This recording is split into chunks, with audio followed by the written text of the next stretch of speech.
Pada hakikatnya Indonesia tidak hak menggelarkan nama bahasa Melayu itu sebagai bahasa Indonesia.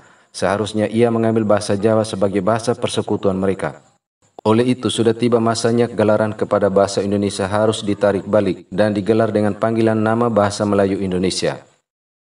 Ya, cuitan panjang lebar ini sebenarnya menggambarkan kondisi kebahasaan di negara tetangga yang menjadi asing di negaranya sendiri, karena upaya-upaya yang dilakukan untuk memartabatkan bahasa Melayu masih gagal dengan berbagai hambatan dan salah. Oke, halo minasan, kaum militan nasionalis dan santuy. Masih terkait bahasa ya, dimana netizen Malaysia itu bercuit di media sosial bahwa mengkait-kaitkan bahasa dengan agama dan sebagainya ya, dan ini dibantah oleh profesornya sendiri ya, mungkin masih tidak terima bahwa bahasa Indonesia itu masuk ke bahasa ke-10 UNESCO. Seperti apa videonya, langsung saja kita reaction.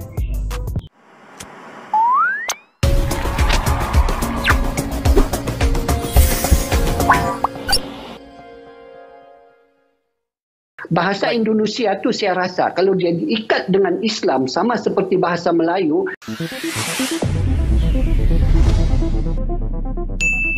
Assalamualaikum warahmatullahi wabarakatuh. Halo, kembali bersama dengan kami di channel ini. Oke, kali ini kami kembali menemukan sebuah cuitan netizen yang tulisannya lumayan panjang dan menguraikan tentang peradaban Melayu. Endingnya mengarah ke bahasa Indonesia, dan kami bacakan tulisan di bagian akhirnya. Kaum Melayu terkenal dengan kesemuanya menganut agama Islam. Seseorang itu bukan orang Melayu jika ianya bukan Islam. Ini fakta sejarah. Kalau seseorang itu kaum Jawa, maka mereka tidak boleh digelarkan yang mereka keseluruhannya Islam. Sedangkan orang Jawa sendiri ramai pengikut Kristen dan Hindu. Bahasa utama ibunda mereka ialah berbahasa Melayu kuno, selain dari bahasa-bahasa kaum-kaum atau suku-suku kaum mereka sendiri. Namun begitu setiap harinya mereka bertutur dalam bahasa Melayu, selaku bahasa utama di negara-negara ASEAN Nusantara Melayu. Gelaran bahasa Indonesia itu wujud hanya di sekitar tahun 1975 yang telah memisahkan dari bahasa asalnya, yaitu bahasa Melayu. Pada hakikatnya Indonesia tidak hak menggelarkan nama bahasa Melayu itu sebagai bahasa Indonesia.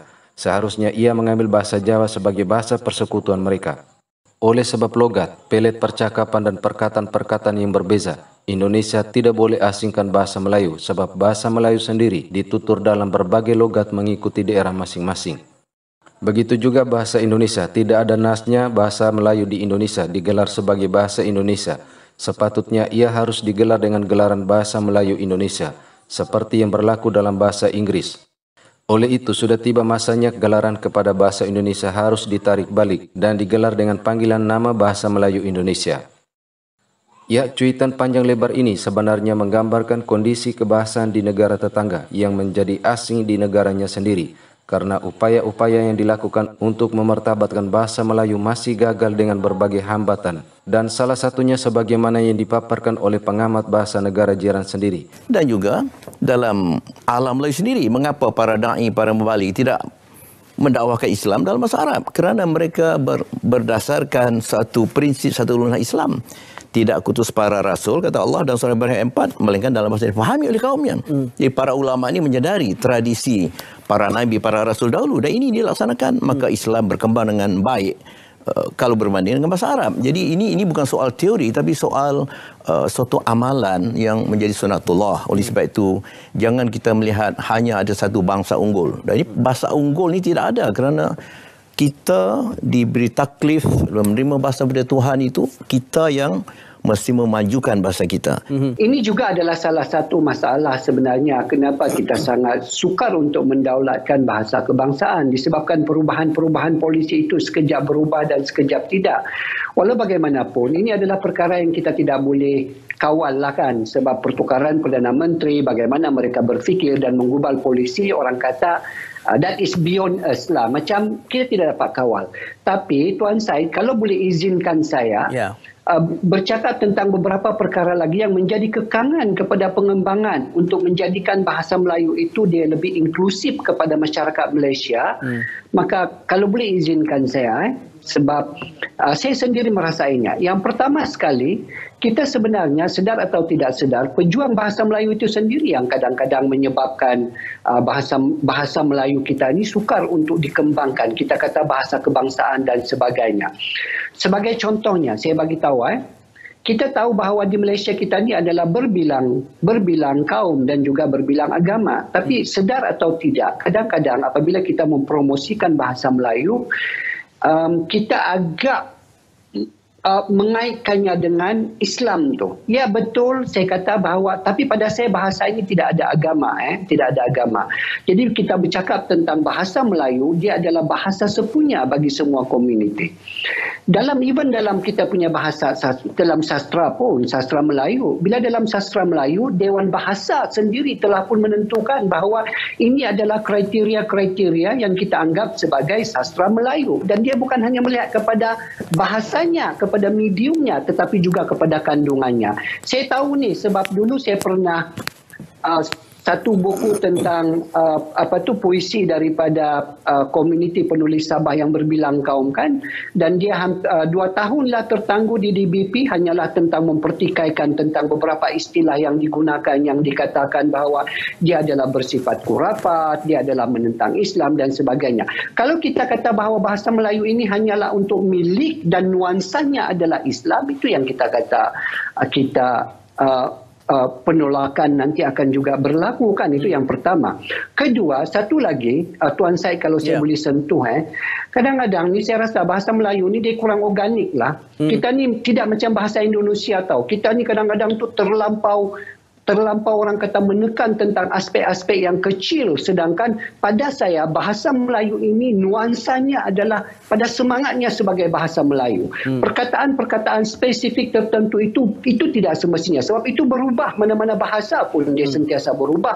Bahkan kalau kita kata bahawa kita mau bahasa Melayu yang tulen yang macam mana, di mana kita punya penanda aras, adakah zaman Hang Tua, zaman Tunteja atau zaman pra kemerdekaan tahun berapa sekian-sekian kan. Kalau kita menyusur ni kan dia sentiasa berubah. Tapi ini contohnya ini saya tidak ada, saya secara personal saya tidak ada masalah, tetapi saya tahu ia menjadi masalah kepada ramai orang, terutama sekali di kalangan kawan-kawan saya sebagai saintis lah.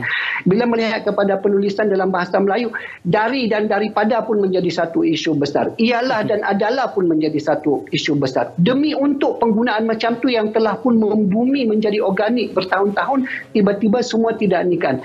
Dan itu sebenarnya mematikan semangat, sebab kita bukannya melihat kepada penggunaan bahasa Melayu itu dalam konteks intelek yang besar. Nuansanya adalah bahasa Melayu. Kita terlalu rinci kepada hal-hal yang pada pandangan saya, minta maaf lah, pada saya adalah agak remeh. Mungkin dua tokoh kita di sana tu adalah dia tidak bersetuju, tapi pada saya kalau kita ingin perjuangkan bahasa Melayu, dia mestilah bersifat inklusif, dia mestilah mesra kepada penggunanya. Kerana itulah ciri bahasa sebenarnya yang dapat diterima secara lebih meluas. Kan? Bahasa Indonesia tu saya rasa kalau dia diikat dengan Islam sama seperti bahasa Melayu, mungkin ada ramai orang, sebab Indonesia pun berbilang agama dan ini kan yang tidak akan ada kecenderungan untuk menggunakan bahasa itu ataupun ada sentimen tertentu terhadap bahasa itu. Oke, dari paparan di video ini bahwa disinilah perbedaan bahasa Indonesia dan bahasa Melayu. Dan ketika mengulas tentang bahasa Melayu di Malaysia, ada kesan eksklusivitas yang terlihat hegemoni kemelayuan dengan konsep ketuhanan Melayu dalam konstitusi. Sehingga ikutannya bahwa bahasa Melayu adalah bahasanya bangsa Melayu yang beragama Islam dan beradat istiadat Melayu. Dan hal ini berbeda dengan bahasa Indonesia yang bersifat universal dan inklusif.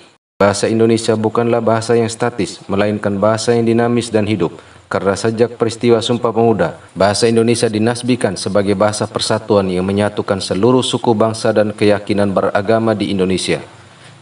Sehingga ia terus mengalami transformasi baik dari sisi ejaannya maupun perbendaharaan kosakata baru dari bahasa-bahasa daerah maupun bahasa-bahasa asing. Sehingga ia hidup dan terus bertumbuh seiring perkembangan zaman dan kemajuan teknologi informasi. Seperti itu ya teman-teman videonya. Jadi silahkan simpulkan sendiri di komen. Nanti silahkan rame-rame di komen pendapatnya apa, kalau sempat nanti saya balas.